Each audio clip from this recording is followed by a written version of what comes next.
1723, autumn. A young man stepped off a boat onto the docks of Philadelphia. In his pocket, a handful of copper coins. On his back, a rough linen work shirt still dirty from the road. His name was Benjamin Franklin. 17 years old. He had fled Boston, escaped from a brutal apprenticeship under his brother's printing press, through New York, and then to Philadelphia. He knew no one in this city, no money, no connections.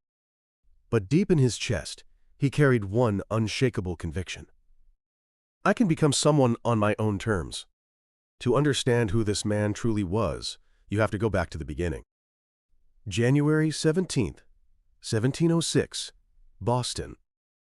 Benjamin Franklin was born the 15th of 17 children. His father was a candle and soap maker. The family was poor, and the children were put to work early. At 10 years old, Benjamin left school to help his family survive. But this boy carried an insatiable hunger that no poverty could extinguish. To read. To think. To learn. No school? Then he would teach himself. No teacher? Then books would be his teacher. That was his decision. At 12, Benjamin entered his brother James's print shop as an apprentice. Setting type, mixing ink, pulling sheets from the press.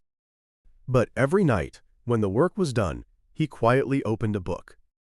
Plutarch's Lives, Cotton Mather's Theology, John Locke's Philosophy. Franklin later wrote in his autobiography that he cut his food budget to buy books, reading deep into the night. He borrowed books from friends, devoured them in a single sitting, and returned them before dawn. He taught himself French, Italian, Spanish, and Latin, and put them all to practical use. A boy who never finished school was turning knowledge into a weapon. He was 16 years old. He had things he wanted to say. The contradictions of society, the arrogance of those in power, the suffering of ordinary people.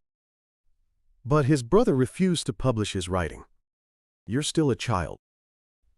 So Benjamin devised a plan. He invented a pen name, Silence Dogood, a middle-aged widow, and secretly wrote under her voice. He slipped anonymous letters under the door of his brother James's newspaper, the New England Courant. The next morning, James read the piece and was astonished. Who wrote this?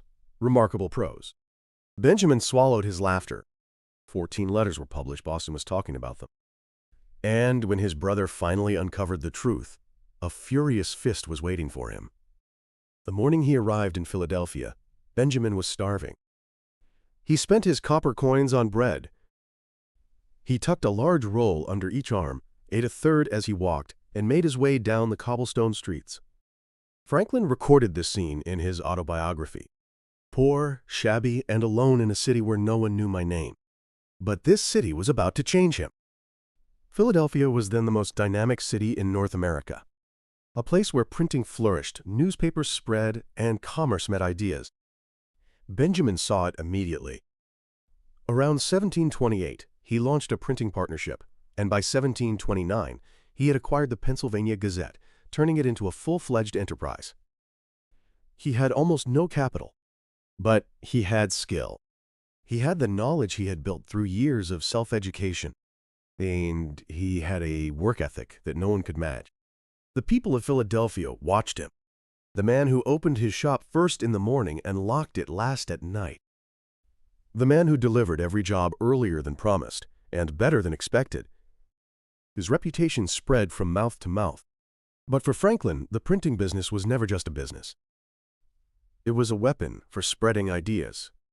In 1729, Franklin acquired a newspaper on the edge of collapse, the Pennsylvania Gazette. Everyone called it a foolish gamble. But Franklin knew that a newspaper was more than a vehicle for information. It was a machine for shaping public opinion. He rewrote its voice. He stripped out the complex language and wrote in words ordinary citizens could read. He covered politics, debated economics, and confronted the problems of society head-on. Circulation surged. It became the most widely read newspaper in colonial America. A printer's apprentice now held the power of the press. In 1732, Franklin forged a new weapon, Poor Richard's Almanac. On the surface, a practical calendar for farmers. But between every line, he packed the wisdom of a life fully examined. Time is money. God helps those who help themselves. Early to bed and early to rise makes a man healthy, wealthy, and wise. These words were Franklin's own. Circulation reached several thousand to over 10,000 copies, extraordinary for colonial America. He published it for roughly 25 years. Farmers, craftsmen, and merchants across the colonies kept it second only to the Bible. The words of a poor printer's apprentice were quietly building the intellectual spine of America. For Franklin, success was never a private possession. From his 20s through his 30s, he began to reshape the city itself. In 1727, he founded a discussion club called the Junto, a place for citizens to gather, debate, and collaborate. In 1731, he established the Library Company of Philadelphia, so that even citizens too poor to buy books could access knowledge.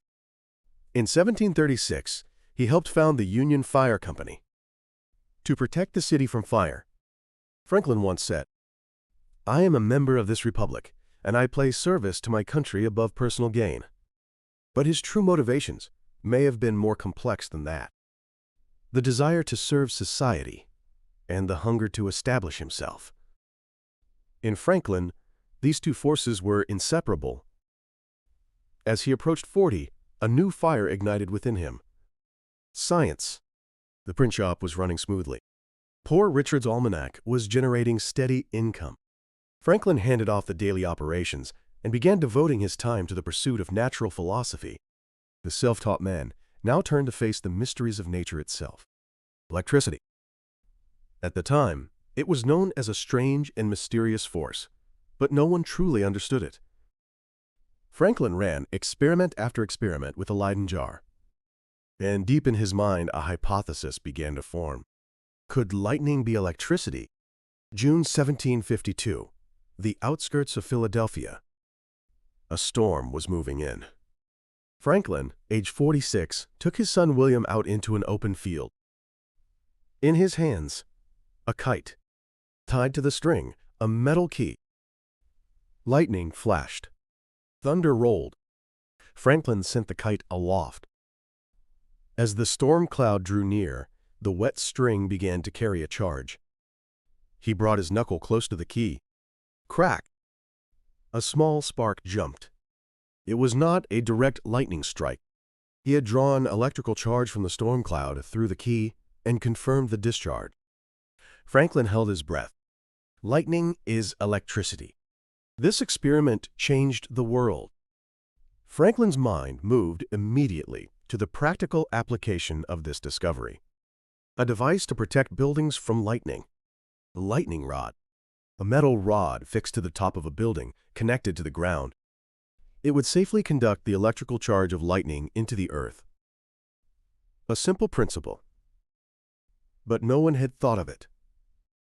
It should be noted, the kite experiment is often retold as a direct lightning strike, but the historical record indicates he collected electrical charge from a storm cloud and confirmed it with a spark, not a direct strike. A direct strike would have killed him. The scientists of Europe were stunned. In 1753, the Royal Society of London awarded Franklin the Copley Medal. Honors followed across the continent. Honorary degrees from the University of St. Andrews in 1759 and Oxford in 1762. A printer who never finished primary school was now recognized as one of the world's foremost scientists. At 51, Franklin crossed the Atlantic to London as the colonial agent for Pennsylvania. But London's upper class initially had little patience for a man from the colonies. He's nothing but a printer's son. Franklin didn't flinch. He knew exactly what weapons he carried. When he spoke of science, British aristocrats leaned in. When he demonstrated electrical experiments, the intellectuals gathered. Before long, Franklin became an indispensable figure in London's intellectual salons. That American, he's a fascinating man. Trust accumulated, slowly and steadily. In 1765, the British Parliament made a fatal mistake. The Stamp Act. Every legal document in the American colonies would now require a British stamp. The rage in the colonies exploded. No taxation without representation. Franklin was in London.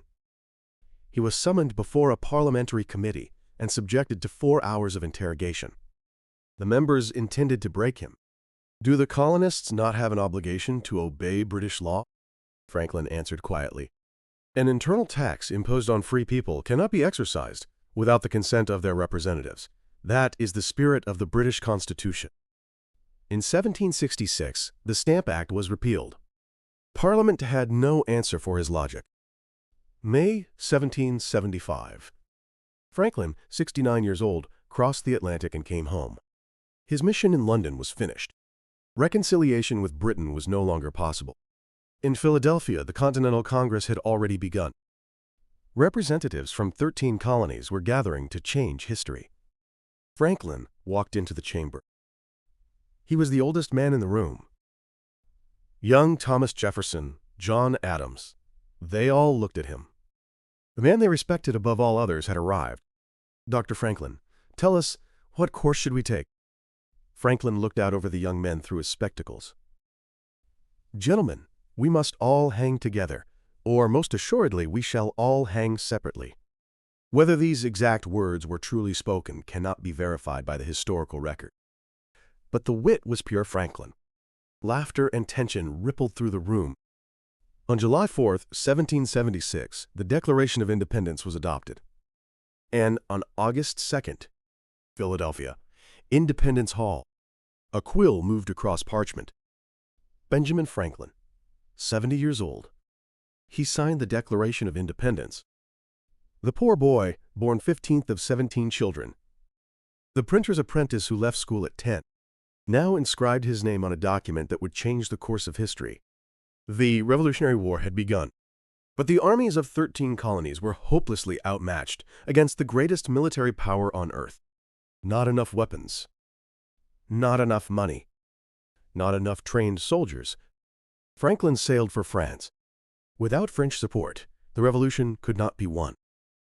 He was 72 years old. When Franklin appeared at the court of Versailles, he was unlike anyone there. In that world of gold and silk, he alone wore plain, simple clothing. A fur cap, spectacles, white hair loose, no powdered wig. And for precisely that reason, the French were captivated. Here is the embodiment of liberty itself. Voltaire embraced it. In 1777, when the Continental Army defeated British forces at Saratoga, France saw that America could win. Franklin's diplomatic persistence, combined with the Army's endurance, bore fruit. In 1778, the Franco-American alliance was signed. French support began to flow in earnest. September 3, 1783. Paris. Benjamin Franklin, age 77, took up a quill. The Treaty of Paris, the document by which Britain formally recognized the independence of the United States of America. Franklin's hand moved slowly across the page. The magnitude of that moment can be felt in the letters written by those who witnessed it. The poor boy, born 15th of 17 children, had redrawn the map of the world. 1787, Philadelphia, the Constitutional Convention. Franklin was 81 years old. His body had weakened. At times during debate, pain left him unable to move. On the final day, he wrote out a speech and asked a fellow delegate to read it aloud for him. "I do not entirely approve of this Constitution, but I am astonished to find it so near perfection as it is, given the diversity of interests among those assembled. There are those who will disagree with my view, but I implore you, doubt your own infallibility, and sign this Constitution." The chamber fell silent. Delegates who had opposed provisions looked at one another across the room. And then every one of them signed. April 17, 1790. Benjamin Franklin died at the age of 84. The people of Philadelphia poured into the streets. Contemporary accounts and later estimates suggest that roughly 20,000 people attended the procession. A printer's son had become the symbol of a nation. What did he leave behind?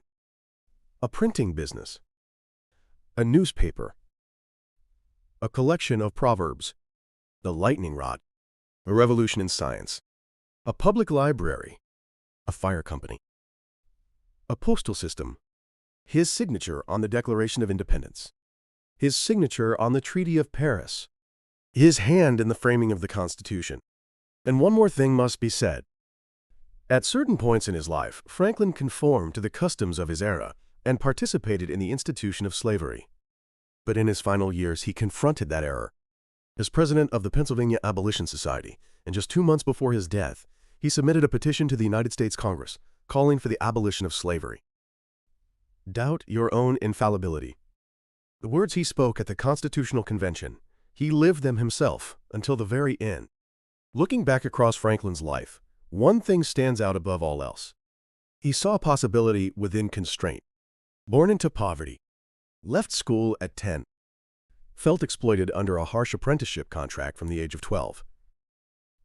But he never mourned his limitations. He taught himself languages, devoured books, and went to war with the world on his own terms. Franklin was not a specialist, not a scientist, not a politician, not a diplomat. He was a man who never stopped thinking. The craft of printing gave him the power to spread ideas. The pursuit of science earned him the trust of the world. And in the arena of diplomacy, that trust moved nations. And in his final years, he acknowledged the errors of his past and kept reaching toward a better version of himself. Each chapter seemed separate, but inside Franklin, they were all connected by a single thread.